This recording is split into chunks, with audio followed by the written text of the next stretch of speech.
пешрафти техникаву технология ва рӯи кор омадани ихтирооти навин тақозои замони муосир аст. Аз ин рӯ навоварон кӯшиш мекунанд ҳамарӯза дар самти илму техника навгониҳоро рӯи кор биёранд. салом. барномаи навбати илм ва технология бозгоҳи дастовард ва навгониҳои олами технология дар ҳафтаи нав аст.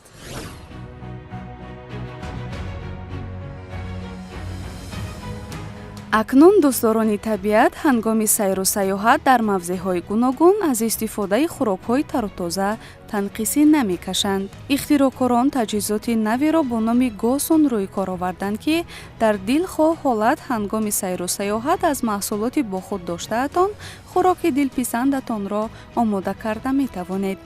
мутахассисони соҳаи техника қаблан нақша доштанд, ки чунин таҷҳизотро сохта ба нафароне, ки ба қувваи барқ дастрасӣ надоштанд, барои истифода тавсия бидиҳанд.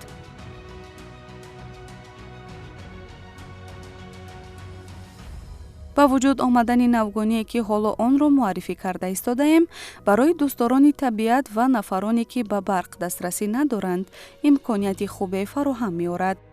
истифодабарии навгонии номбурда вақти бештарро талаб намекунад ва барои фаъол карданаш хати барқ ва ашёи дигар умуман лозим намешавад. раванди кор дар ин таҷҳизот хеле осон сурат мегирад. таҷҳизот аз шиша ва фулузоти махсус омода карда шудааст, ки аз офтоб нерӯ гирифта ба таври худкор чун тафтони насли нав гарм мешавад. истифодаи навгонии мазкур дар хона ҳам мусоид аст, зеро на вақти бештар сарф мешаваду на қувваи барқ. бо истифодаи чунин таҷҳизот метавонед қувваи барқро сарфа намоед.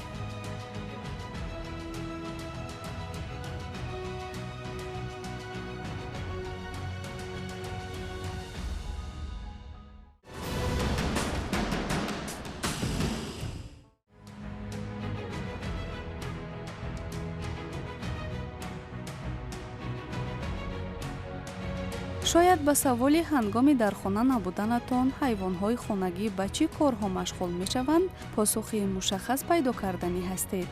ин масъаларо мутахассисони роботсоз ба инобат гирифта Varam Pet Fitness роботро рӯи кор оварданд.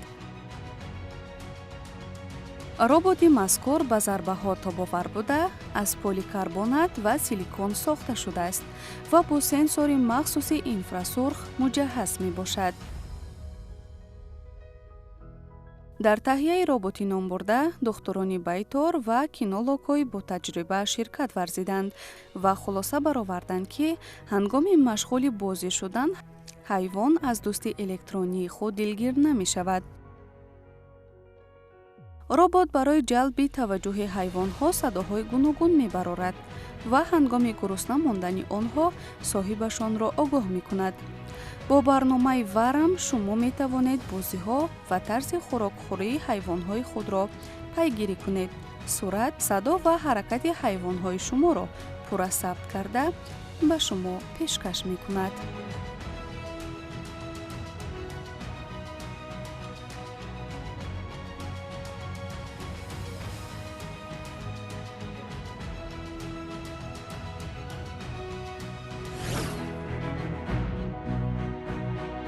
Amazon Echo робот балангӯяки бисёр амалае мебошад, ки ҳангоми бо барномаҳои мобилӣ пайваст намудан метавонад фармони шуморо иҷро намояд.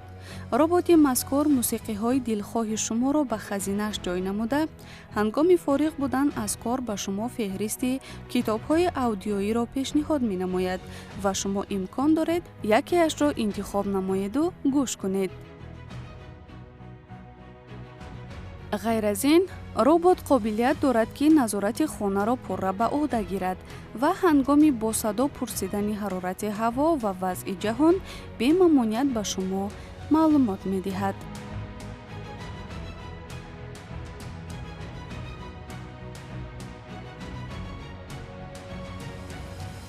ҳангоми ба хона омадани меҳмонҳо онҳоро пешвоз мегирад ва дар ҷобаҷогузории маҳсулотҳои дастархон ба шумо ёрӣ мерасонад. ҳангоми дар хоб мондан, Эхо шуморо бедор мекунаду таъҷилан таксиро фармоиш медиҳад ва ҳатто аз ҳолати гуруснагии ҳайвонҳои хонагӣ ба шумо хабар медиҳад.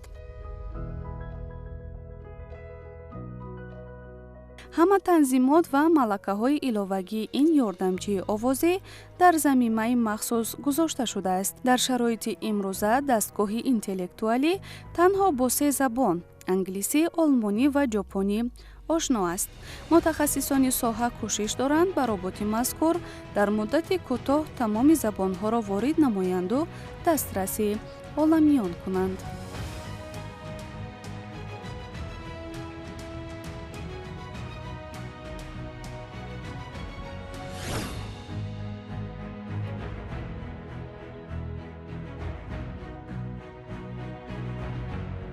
дар пешрафту тараққиёти технологияи муосир ширкати Samsung дар баробари дигар ширкатҳои бонуфуз саҳми арзандаи худро гузошта истодааст.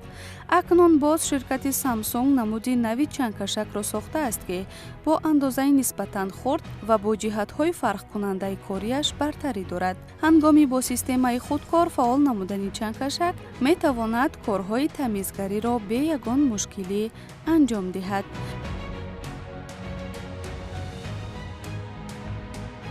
дар сурати пургаштани қутии партоваш худро ба таври худкор дар ҷойи муайяншуда холӣ менамояд ва боз корро идома медиҳад. ҷолибияташ дар он аст, ки он дорои камера ва таҷҳизоти дарки садо аст.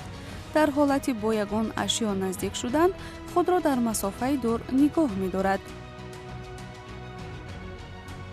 агар ҷое рафтанӣ бошед, метавонед бо барномаи махсуси муқаррар гардида онро фаъол кунед, то ки то баргаштанатон хонаро тоза кунад. дастрасӣ пайдо кардан ба чунин техникаи ёрирасон барои осонии кори шумо муҳим мебошад.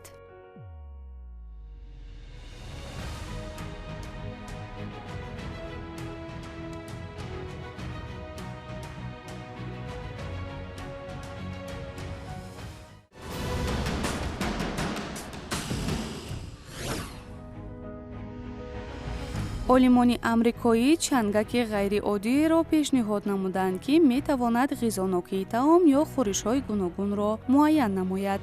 пӯшида нест, ки инсон бо истеъмоли аз ҳад зиёди хӯрок идомаи ҳаёти худро муайян кардан наметавонад, аммо техникаҳое ҳастанд, ки меъёри хӯрокхӯриро муайян месозанд.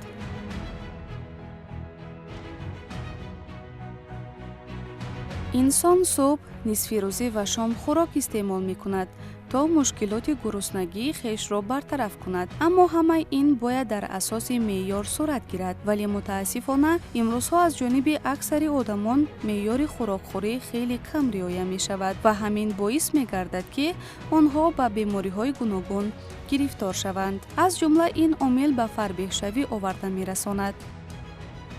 ва маҳз ихтироъкорон ҳаминро ба инобат гирифта мақсад гузоштанд, то техникаеро ба вуҷуд биёранд, ки тавони муайян кардани ғизонокии хӯрокро дошта бошад. ва бо ин мақсад ихтироъкорони амрикоӣ чангаки ҳушмандеро бо номи IP Fork рӯи кор оварданд, ки дорои якчанд функсияҳо мебошад.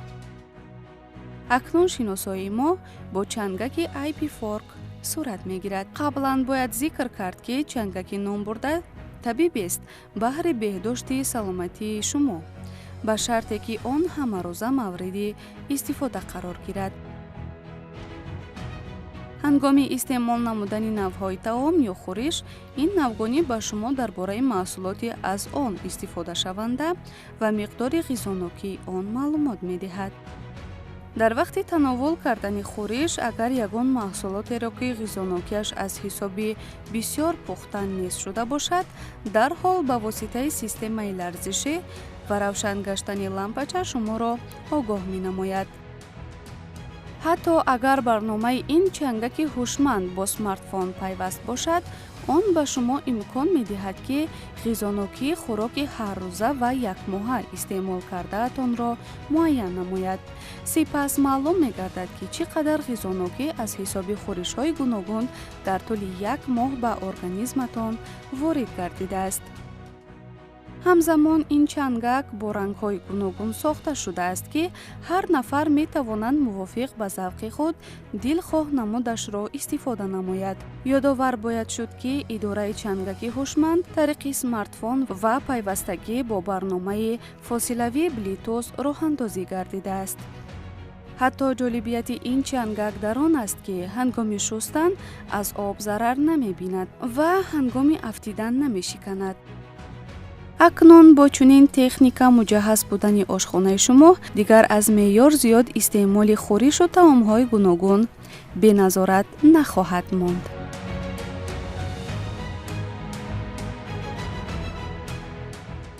бинандагони гиромӣ, дар анҷоми барнома барои ҳамаи шумо рӯзгори хушу солимии комил таманно дорем. барномаҳои дигари телевизиони илм ва табиат шуморо бо дастовардҳои илмӣ ва табиати нотакрори Тоҷикистону ҷаҳон ошно месозад. то дидори дигар хуш бимонед.